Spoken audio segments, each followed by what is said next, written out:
छवि, ठीक है। और फिर मन लगा करके खूब प्रेम से हरे कृष्ण महामंत्र करना, कान से सुनना है।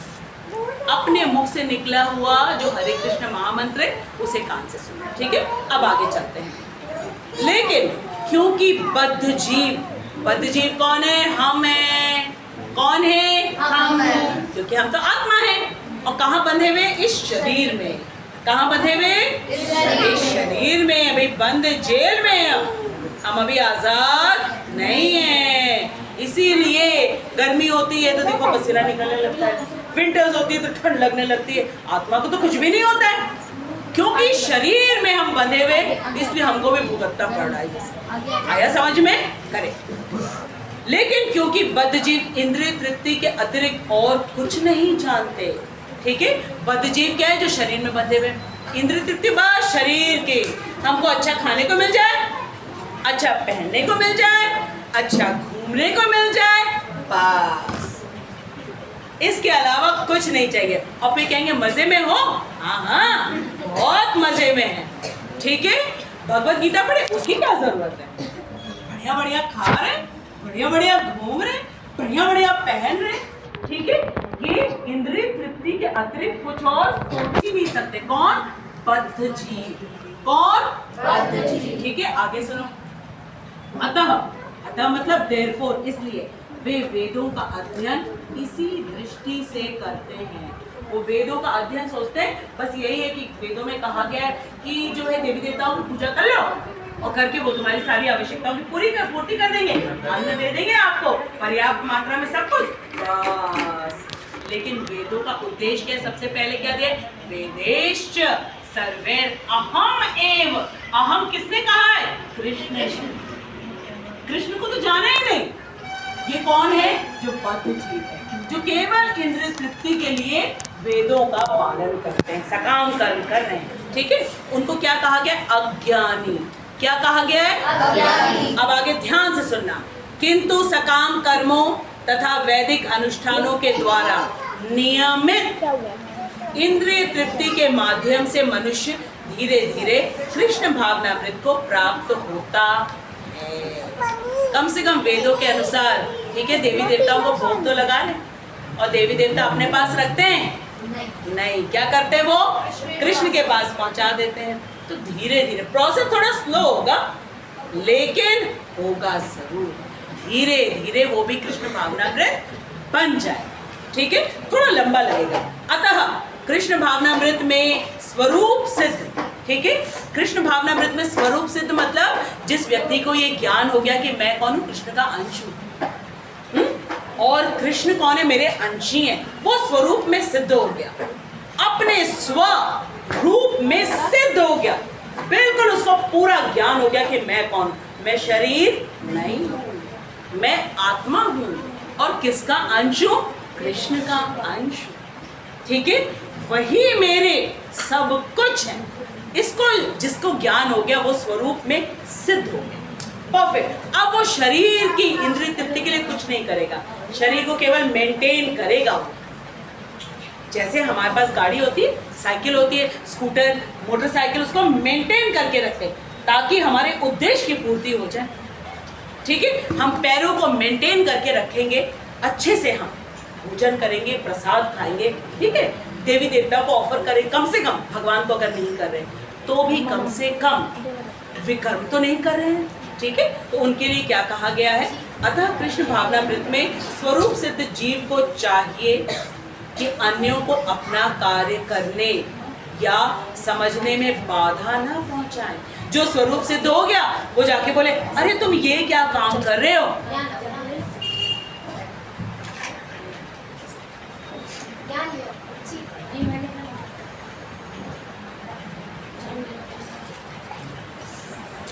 ठीक है। अब सुनो ध्यान से। एक है सकाम कर्मी जो इंद्रिय तृप्ति के लिए काम कर रहा है, और दूसरा है विद्वान जो कि स्वरूप में सिद्ध हो गया। अब भगवान कह रहे तुम्हें मालूम चल गया है, उसको डिस्टर्ब मत करो। क्लास में जो फर्स्ट आता है ना, हाँ, फर्स्ट सेकंड थर्ड, उनको फटाफट पहले पता चल जाता है, और जो बाकी अभी लगे हुए हैं, हाँ, उनको जाके डिस्टर्ब नहीं करो, करने दो उनको अपना काम। धीरे धीरे धीरे वो भी आ जाएंगे इस लेवल पे, ठीक है।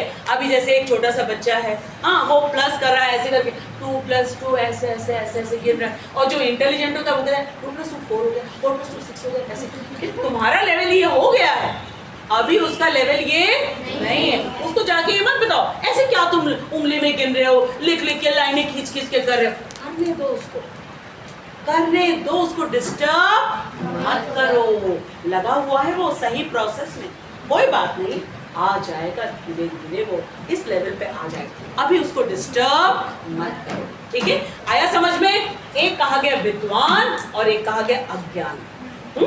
अज्ञानी कहा गया सकाम करने को, और विद्वान कहा गया जो स्वरूप में सिद्ध हो गया, जिसको पता चल गया कि मैं शरीर नहीं हूँ, मैं आत्मा हूँ और कृष्ण का अंश हूँ, ठीक है। इसलिए मैं उनका नित्य सेवक हूँ। जैसे कि हमारे शरीर के छोटे छोटे पार्ट्स हैं, ये हाथ है, उंगलियां हैं, ये हमारे शरीर की सेवा करती है, बताने की तो आवश्यकता नहीं पड़ती है कि आपको हम क्या आँख खोलो, कान को क्या सुनो, सब अपनी अपनी सेवा करते रहते हैं, क्योंकि वो एक पार्ट है, छोटा सा अंग है, ठीक है। तो छोटे अंग का क्या कर्तव्य है कि वो अपने अंशी का, जिसका वो पार्ट है, उसकी वो सेवा करे, ठीक है। तो जिसको ये ज्ञान हो गया वो स्वरूप सिद्ध है, मतलब वो विद्वान। लेकिन उसको कहा तुम डिस्टर्ब मत करो। अभी देखो इसको बैठा दिया ज्ञान, अभी बिल्कुल डिस्टर्ब नहीं कर रहा है। विद्वान लोगों को चाहिए कि वो उसको किसी काम में लगा दे, सकाम ही हो तो क्या हो गया, धीरे धीरे निष्काम हो गया। फिर निष्काम से ऊपर आते आते इंद्रियां बिल्कुल शुद्ध हो जाएंगी, फिर ज्ञान लेने योग्य हो जाएगा। ये अभी ऐसे बैठा है, 4 साल के बाद, 5 साल के बाद, 10 साल के बाद 12th में जब पहुंच जाएगा तब ऐसे थोड़ा ना करेगा, तब सुयश की तरह बैठेगा, ऋषभ की तरह बैठेगा, एकदम शांत, क्योंकि अब उसको ज्ञान हो गया है हम कहाँ बैठे हैं, अब ये छोटा है। आ रही बात समझ में आपको कि किसको अज्ञानी कहा गया, किसको विद्वान कहा गया। विद्वानों को कहा जाए डिस्टर्ब मत करो, जो कर रहे हैं उनको करने दो, ठीक है। अब आगे कृष्ण भावना भावित विद्वान व्यक्ति इस तरह कार्य कर सकता है। पहले भी कहा ना एग्जाम्पल बनने के लिए, याद है भगवान ने स्वयं कहा कि वो उनको कुछ भी चाहिए नहीं, ना किसी चीज का अभाव है और ना किसी चीज की आवश्यकता, फिर भी वो करते हैं, क्योंकि अगर वो नहीं कार्य करेंगे तो हम लोग कहेंगे अरे ये भगवान खुद नहीं काम करते हैं ना, हम क्या करें, हम तो उनके बच्चे हैं, जैसे मेरे पापा करेंगे वैसे ही हम भी करेंगे। पापा अगर सारा दिन सोते रहे तो कोई बच्चा स्कूल जाएगा नहीं। इसीलिए छोटेपन से बच्चे पापा मम्मी खेलने लगते हैं, क्या पापा जा रहे हैं ऑफिस, मम्मी जा रही है किचन, पूरा काम कर रही हैं, तो पापा मम्मी को देख देख के हम सीखते हैं, ठीक है। अब भगवान क्या कह रहे हैं, कृष्ण भावना भावित व्यक्ति को कह रहे हैं, वो निश्चित रूप से विद्वान व्यक्ति है, तभी तो वो कृष्ण भावना भावित हुआ। अब क्या कहा जाए, कृष्ण भावना भावित व्यक्ति इस तरह कार्य कर सकता है कि इंद्र तृप्ति के लिए कर्म करने वाले अज्ञानी पुरुष यह सीख ले कि किस तरह कार्य करना चाहिए और आचरण करना चाहिए। कृष्ण भावना भावित व्यक्ति को कहा गया गुड एग्जाम्पल बनो, गुड एग्जाम्पल बनो, ठीक है। जैसे आप गुड एग्जाम्पल बनोगे तो आपकी सिस्टर आपको फॉलो करेगी, वो भी आपके साथ आएगी। आया समझ में? फिलहाल जो वो कर रही है उसको करने दो, आप एक गुड एग्जाम्पल बनो, उसको बोलो हर चीज हमें भगवान की प्रसन्नता के लिए करनी। चलो ठीक है, अभी फल चाहिए, नेवर माइंड, करो, लेकिन वेदों में जैसा बताया गया है देवी देवताओं की प्रसन्नता के लिए उस तरीके से कार्य करना चाहिए, ठीक है। और फिर करते करते करते करते धीरे धीरे ऊपर लेवल आ जाएगा। ऊपर लेवल का अर्थ है बिल्कुल निष्काम हो जाएंगे और कृष्ण की प्रसन्नता के लिए सारे कार्य करेंगे। तो क्या हम घाटे में रहेंगे? प्रूव करो, प्रूव करो कि हम अपने फल की इच्छा से कोई काम नहीं कर रहे हैं, केवल कृष्ण की प्रसन्नता के लिए सारे कार्य कर रहे हैं। तो हम कैसे प्रसन्न होंगे? बोलो, क्योंकि हम उनके पार्ट हैं। 2 एग्जाम्पल बताया था, क्या क्या? मैम एक उनके अंश है, हाँ, एक पेड़ का था और एक पेट का। कितना सिंपल, पेड़ पेट, पेड़ और पेड़, पेड़ के जड़ में पानी डाला तो पूरा पेड़ हरा भरा, और पेट में प्रसाद डाला तो पूरा शरीर ताजा एकदम। आया समझ में? पेड़ और पेड़ का उदाहरण हमेशा याद रखना चाहिए कि कृष्ण को अगर हम प्रसन्न करेंगे कभी भी घाटे में नहीं रहेंगे। क्लियर? क्लियर? ठीक। अब आगे, यद्यपि अज्ञानी पुरुष को उसके कार्य में छेड़ना ठीक नहीं होता है। अभी अगर इसके हाथ से चाबी ले लें क्या होगा? छेड़ दिया ना मैंने, फिर क्या होगा? छेड़ दिया हमने, फिर क्या होगा? बोलो बोलो। ठीक है, अभी छेड़ना ठीक नहीं है जो कर रहा है। हाँ, वेरी गुड बाबू, शाबाश, करते रहो करते रहो। ठीक है, कम से कम क्लास में तो आ रहा है, कितनी अच्छी बात है। उन बच्चों से अच्छा है जो क्लास में आ ही नहीं रहे। यहाँ आया तो है, धीरे धीरे यहाँ आते आते डेफिनेटली प्रोग्रेस तो हो ही जाएगी। तब तक हमको क्या करना है? अपनी बुद्धिमानी से इसको लगाए रखना है, लगाए रखना है बस इसको। ठीक है, लगे रहो मुन्ना भाई। ठीक है, यद्यपि अज्ञानी पुरुष को उसके कार्यों में छेड़ना ठीक नहीं होता, परंतु यदि वह रंच भर भी कृष्ण भावना भावित है तो वह वैदिक विधियों की परवाह न करते हुए सीधे भगवान की सेवा में लग सकता है। अब ये बात बहुत इंपॉर्टेंट है। ठीक है, प्रभुपाद कह रहे हैं कि अगर उसमें थोड़ा सा भी कृष्ण के प्रति आकर्षण दिख रहा है, जैसे कृष्ण का कीर्तन सुनने में अच्छा लगता है उसको, या ड्राइंग करने में, या प्रसाद खाने में, ठीक है, या करताल बजाने में, या वो उसको क्या कहते हैं, जाम्बिया बजाने में, ठीक है, या मृदंग बजाने में, कुछ भी थोड़ा सा उसका इंटरेस्ट देखते हैं तो फिर हमको उसको वेदों के अनुसार देवी देवता की पूजा करने में नहीं लगाना चाहिए। फिर उसको डायरेक्ट हम कह सकते हैं इधर आ जाओ, बिल्कुल डायरेक्ट आ जाओ। वो इतना लंबा प्रोसेस क्यों लोगे? कर्म योग, ज्ञान योग, ध्यान योग, फिर भक्ति योग, सीढ़ियां चढ़ चढ़ के। ये थोड़ा सा भी अगर कृष्ण में इंटरेस्ट देखा हमने कि अरे वाह, इसको कृष्ण का सॉन्ग अच्छा लगता है, कृष्ण का कार्टून अच्छा लगता है, इसको कृष्ण की कलरिंग अच्छी लगती है इसको, ठीक है, कुछ भी अच्छा लगता है, तो इसको बोलो सीधे आ जाओ इधर, चलो हम कृष्ण की कहानी सुनते हैं। ये क्या हो गया? सीधे उसको हम सीढ़ी के रास्ते से हटा के लिफ्ट में ले आए, सीधे लिफ्ट में लेके हम कृष्ण के पास ले आए। आया समझ में? ठीक है, लेकिन तब तक नहीं छेड़ना है जब तक हमको उसके अंदर कृष्ण के लिए कोई भी लक्षण दिखाई नहीं दे रहा। नहीं दिखाई दे रहे हैं, उसको अपने काम में लगाए रखो। ठीक, कोई बात ऐसे ही बैठे। ठीक है, आया समझ में? ठीक, तो विद्वान लोगों को बोला जा रहा है कि जो सकाम कर्मी है उनको बिल्कुल डिस्टर्ब मत करो, क्योंकि वो वेदों के अनुसार सकाम कर्म कर रहे हैं। लेकिन अगर थोड़ा सा भी इंटरेस्ट दिख रहा है कृष्ण के प्रति, अगर कोई कहता है कि मुझे वो वाला सॉन्ग बड़ा अच्छा लगता है, बड़ा नेट है कृष्ण का, नहीं, अरे वाह, आओ तो मैं और सॉन्ग सुन, फटाक से उसको इधर ले, फिर उधर ले जाने की जरूरत नहीं है। देवी देवताओं की पूजा, ये सब की कोई आवश्यकता नहीं है। ठीक है, अब आगे, ऐसे भाग्यशाली व्यक्ति को वैदिक अनुष्ठान करने की आवश्यकता नहीं रहती। शॉर्टकट बता दिया गया हम लोग को, क्योंकि प्रत्यक्ष कृष्ण भावनामृत के द्वारा उसे वे सारे फल प्राप्त हो जाते हैं जो उसे अपने कर्तव्यों के पालन करने से प्राप्त हो। सारे फल मिल जाते। फिर वही एग्जाम्पल, पेड़ और पेड़, पेड़ और पेड़, बस कृष्ण भावना अमृत। क्या करना है हमको? कुछ भी तो नहीं करना है, हरे कृष्ण महामंत्र का कीर्तन करना है, ठीक है, जप करना है, कितना इजी है। अगर देवी देवता जो है ना, एक बार भी थोड़ी गड़बड़ी हो गई, मालूम है ना, सालों सालों से इंद्र की पूजा हो रही थी, एक बार केवल पूजा नहीं हुई, कितना नाराज हो गए, पूरे वृंदावन को कहा डुबो दूंगा। ठीक है, ब्रह्मा जी भी चक्कर में आ जाते हैं जब कृष्ण लीला करने के लिए आते हैं, तो बड़े बड़े देवी देवता भी चक्कर में आ जाते हैं। तो हमको तो उन सब चीजों में पढ़ना ही नहीं है। हमको क्या करना है? जैसा प्रभुपाद ने बताया है, हमको जैसा महाप्रभु ने बता दिया, सबसे इजी तरीका, बस भगवद गीता पढ़ो, ठीक है, और अपने प्रत्येक कार्य को कृष्ण की प्रसन्नता करो, प्रत्येक कार्य को, क्योंकि सब चीजें कृष्ण दी है।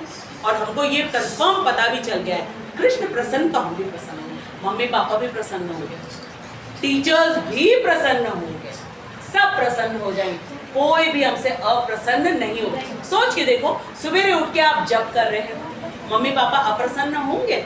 नहीं।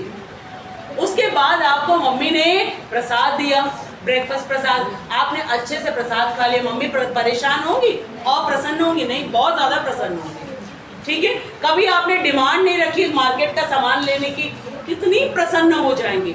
आप मम्मी से कहो आज से हम बाहर का खाना बिल्कुल नहीं खाएंगे मम्मी, आप जो बनाओगे भगवान को भोग लगाओ, हमको प्रसाद दो। मम्मी गुस्सा होंगी, ये क्या हमको रोज बनाने को कहते हो, जाओ मार्केट से जाकर के खा लो, ऐसा कहेंगी मम्मी?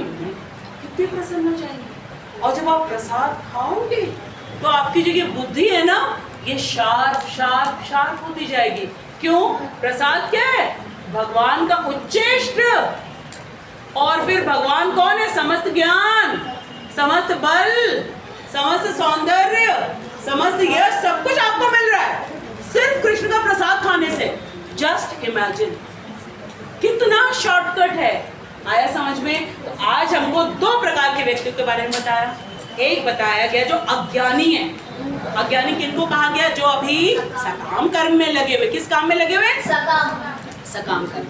और एक कहा गया कृष्ण भावना भावित है, ठीक है, जिनको ज्ञान हो चुका है, उनको कहा डिस्टर्ब मत करो, वो धीरे धीरे इधर आ जाएंगे, ठीक है। लेकिन अगर जरा सा भी लक्षण दिखता है कृष्ण के प्रति, उसका इंटरेक्शन है, उसको मन करता है कृष्ण का प्ले करें, हमको ये रोल हमको ये वाला रोल दीजिए, हमको अच्छा लगता है, अरे चलो ठीक है, ये ड्राइंग अच्छा लगता है, पेंटिंग अच्छा लगता है, कुछ भी कृष्ण से रिलेटेड, बस फिर ठीक, फिर तो उसको इधर ले आओ आराम से और कहो कि चलो अब हम जप करते हैं, कीर्तन करते हैं, भगवद गीता पढ़ते हैं और मजे से अपने सारे काम करते हैं। इससे क्या होगा? कृष्ण प्रसन्न।